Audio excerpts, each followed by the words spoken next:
Welcome to the Board of Educational Research and Development, SWAT. Assalamualaikum, Sayyida Maryam Naqvi is here from the Moonlight International Publishers. मोहतरम असातिज़ा कराम, कैसे हैं आप सब? तो सब ठीक है। आज के हमारे दाल के हासिलाते तअल्लुम क्या हैं? हर्फ दाल की असली शक्ल की पहचान बच्चा कर सके और हर्फ दाल की अस्वात हरकत के जरिए अच्छी तरह पढ़ सके।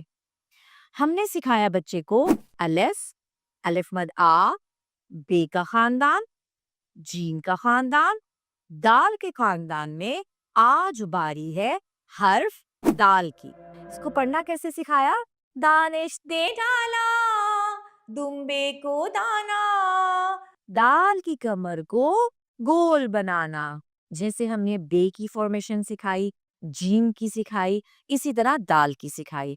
अब दाल को हरकाते सलासला के साथ पढ़ना सिखाएंगे। द जबर दा, द जेर दी, द पेश दू, दा दी दू।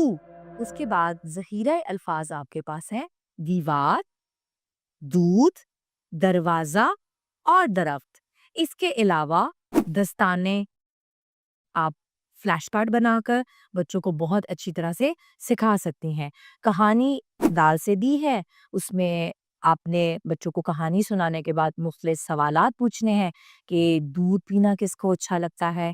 जब हम किसी के कमरे में जाएं तो हमें दरवाजे को खटखटा कर जाना चाहिए, ठीक है। और अच्छी बात सिखाने के लिए आपने बच्चों को बताना है कि हमें 5 वक्त की नमाज पढ़नी चाहिए और नमाज के बाद जो दुआ मांगी जाती है वो इबादत का मल्स है। प्रॉपर बच्चे को समझाना है, बच्चे को नमाज भी और दुआ का मतलब और मकसद समझ आ रहा है। इसके साथ ही मरियम नकवी को इजाज़त दें। शुक्रिया। अल्लाह हाफ़िज़।